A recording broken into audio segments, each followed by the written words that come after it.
साथियों, 10 साल से दिल्ली की कुर्सी से बाहर बैठी कांग्रेस ने देशवासियों को लूटने के लिए नई नई प्लानिंगें करती है। इसके बाद राहुल गांधी ने सोशल मीडिया पोस्ट के जरिए बीजेपी और पीएम मोदी पर निशाना साधा। उन्होंने लिखा कि भारतीय जनता पार्टी आरक्षण खत्म करो गैंग का अड्डा है और नरेंद्र मोदी उसके सरगना।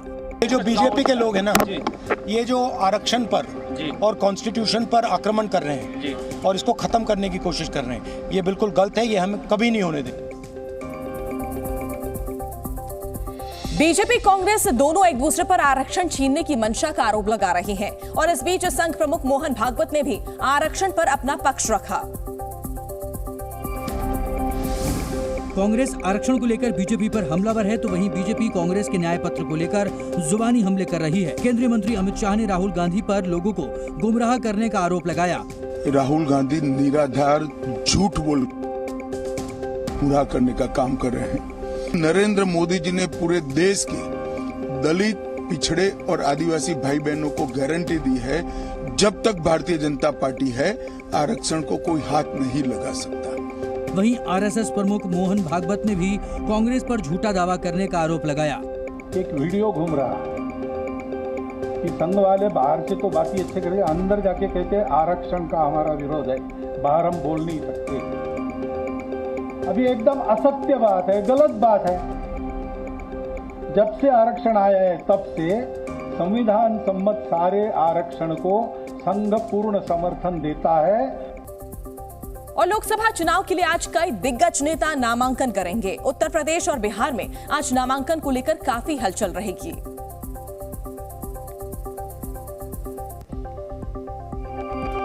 उत्तर प्रदेश में 5वें चरण में जिन सीटों पर वोटिंग होनी है, वहां नामांकन को लेकर गहमा गहमी बढ़ने लगी है। लखनऊ लोकसभा सीट से रक्षा मंत्री राजनाथ सिंह पर्चा दाखिल करेंगे। इस दौरान उनके साथ यूपी के मुख्यमंत्री योगी आदित्यनाथ, उत्तराखंड के CM Pushkar Singh Dhami, UP BJP अध्यक्ष भूपेंद्र चौधरी और यूपी के दोनों डिप्टी सीएम मौजूद रहेंगे।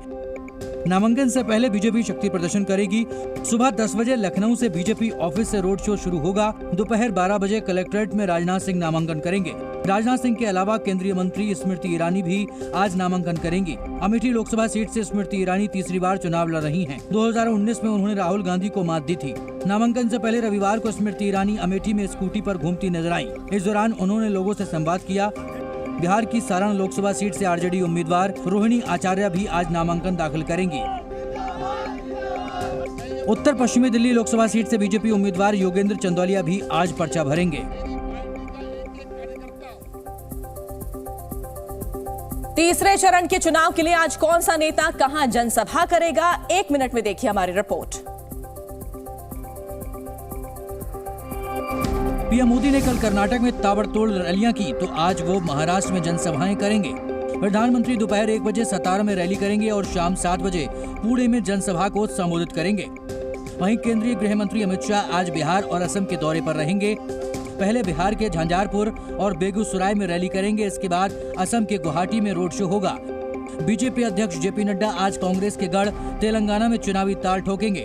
वो कोठागुडेम, महबूबाबाद और कुतबुल्लापुर में एक के बाद एक ताबड़तोड़ रैलियां करेंगे। वहीं विपक्षी दलों की बात करें तो कांग्रेस सांसद राहुल गांधी आज छत्तीसगढ़ के दौरे पर रहेंगे, जहां वो शाम 4 बजे बिलासपुर में कांग्रेस प्रत्याशी देवेंद्र यादव के लिए प्रचार करेंगे। राहुल के अलावा कांग्रेस महासचिव प्रियंका गांधी भी जोर शोर से प्रचार में जुटी हैं। वो आज कर्नाटक में जनसभा करेंगी। प्रियंका दोपहर 3:30 बजे गुलबर्ग में रैली संबोधित करेंगी। वहीं आरजेडी नेता तेजस्वी यादव आज बिहार में कई जनसभाएं करेंगे। पूर्व डिप्टी सीएम की सारण, छपरा, खगड़िया और हाजीपुर में रैली होगी। लोकसभा चुनाव के तीसरे चरण के लिए प्रचार रफ्तार पकड़ चुका है। इसके साथ ही वार पलटवार का दौर भी जारी है। पीएम मोदी ने कर्नाटक की रैली में पीएफआई के बहाने कांग्रेस पर बड़ा हमला किया। क्राइम को, टेरर को वोट बैंक के तराजू से नहीं तोला जा सकता। प्रधानमंत्री ने कांग्रेस पर ऐसे कई तीखे हमले किए। तुष्टीकरण और वोट बैंक की राजनीति का हवाला देकर पीएम ने कांग्रेस पर निशाना साधा। पीएफआई के मुद्दे पर भी पीएम मोदी ने कांग्रेस पर प्रहार किया। देश के लिए इतनी खतरनाक पीएफआई, वो आज कांग्रेस के लिए लाइफलाइन बन गई है। कांग्रेस उनके प्रति हमदर्दी रख करके उनके लोगों से लाभ उठाने की कोशिश कर रही है। पीएम ने कर्नाटक में कानून व्यवस्था और बेटियों की सुरक्षा का मुद्दा उठाकर भी कांग्रेस को कटघरे में खड़ा किया। वोट बैंक की भूखी सरकार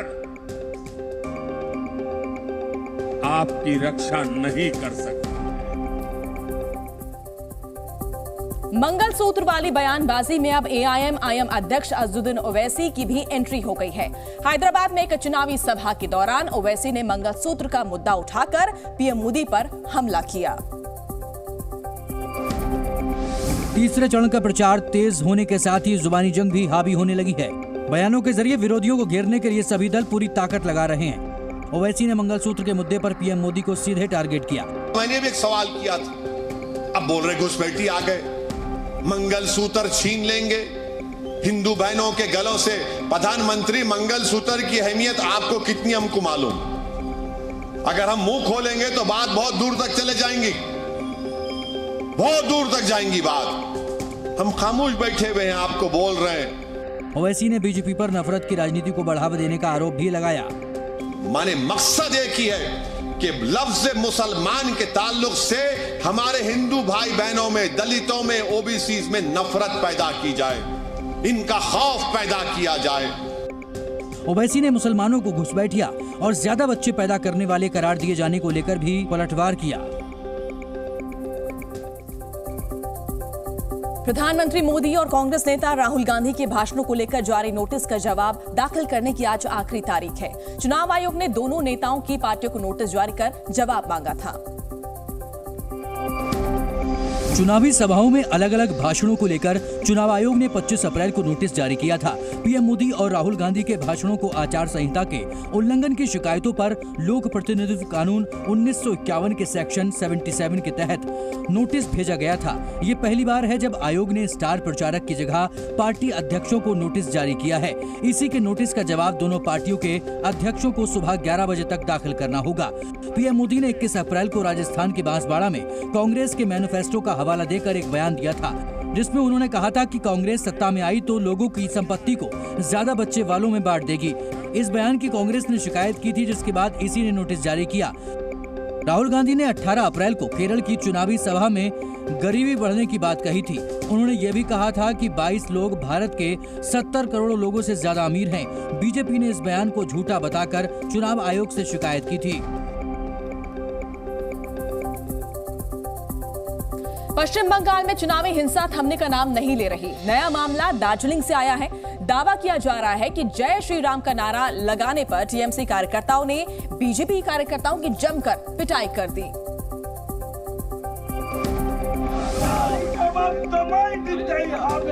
पुलिस स्टेशन के बाहर नारेबाजी और प्रदर्शन के जरिए जवाब मांगते ये लोग बीजेपी कार्यकर्ता हैं। तस्वीरें सिलीगुड़ी के माटीगाड़ा पुलिस स्टेशन की हैं। प्रदर्शन करने वालों में कुछ लोग घायल भी हैं। किसी के सिर पर चोट है तो किसी के हाथ में पट्टी बंधी है। मारपीट का आरोप टीएमसी कार्यकर्ताओं पर लगा है और प्रदर्शन करने वाले बीजेपी नेताओं का आरोप है कि तहरीर देने के बाद भी पुलिस शिकायत दर्ज नहीं कर रही। सब हाँ, फिर हम लोग सुन करके आए थाना में एफआईआर करने, थाना एफआईआर नहीं लिया, ठीक है। उसके बाद हम लोग घर गए। हम लोग घर में सत्यनारायण पूजा था आज में शाम को। हम लोग सब एक जगह बैठे हुए थे। वो लोग 25-30 जन आदमी पूरा भीड़ करके आया, पूरा एक बार हमला किया। हैरानी इस बात की है कि यहाँ 26 अप्रैल को ही वोटिंग हो चुकी है, इसके बाद भी विवाद नहीं थमा। बीजेपी कार्यकर्ताओं का आरोप है कि टीएमसी के लोगों ने उन पर तलवार, रॉड, हॉकी और लाठी डंडों से जानलेवा हमला किया। साथ ही बीजेपी छोड़ने की धमकी भी दी। अब वो पार्टी लेकर के वो तृणमूल करता है, हम बीजेपी करते हैं। इसलिए जो तुम बीजेपी क्यों कर रहे हो, तृणमूल करो। हमने तृणमूल बीजेपी छोड़ दो, मत करो बीजेपी। कोर्ट आबकारी नीति घोटाले से संबंधित मनी लॉन्ड्रिंग मामले में दिल्ली के मुख्यमंत्री अरविंद केजरीवाल की उस याचिका पर आज सुनवाई करने वाला है जिसमें उन्होंने अपनी गिरफ्तारी को चुनौती दी है।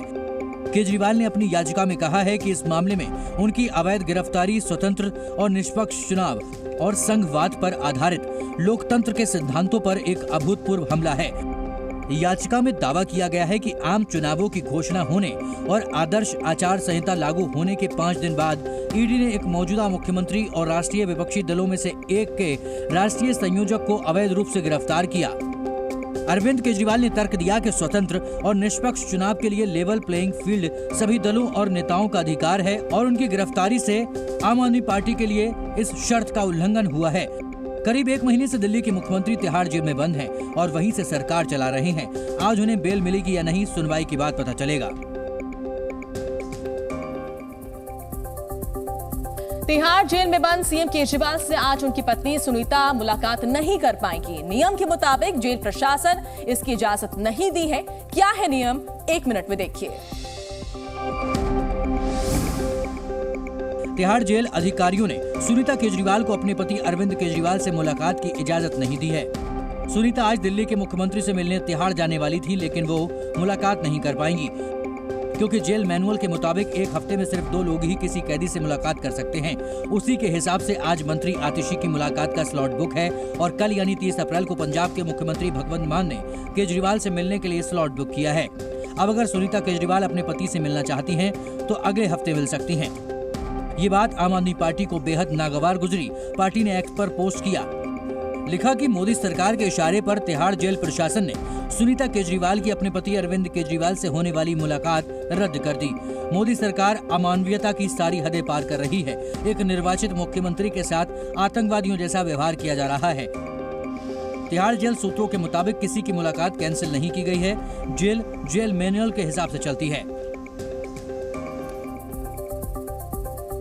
पश्चिम बंगाल में संदेश खाली के मुद्दे पर राजनीतिक जंग जारी है और इस मामले पर आज सुप्रीम कोर्ट में सुनवाई होनी है। वहीं मुख्य आरोपी शाहजहां शेख के करीबी तालिब शेख की तलाश में सीबीआई की टीम जगह जगह छापेमारी कर रही है। संदेश खाली केस की सीबीआई जांच जारी रहेगी या रोक लग जाएगी, इसे लेकर आज देश की सबसे बड़ी अदालत में सुनवाई होनी है। ममता सरकार ने कलकत्ता हाईकोर्ट के फैसले के लिए सुप्रीम कोर्ट में अर्जी दी है और सीबीआई जांच रुकवाने की मांग की है। सुप्रीम कोर्ट में दायर अपनी याचिका में बंगाल सरकार ने कहा है कि हाईकोर्ट के 10 अप्रैल 2024 के आदेश ने पुलिस बल सहित पूरे राजतंत्र को हतोत्साहित किया है।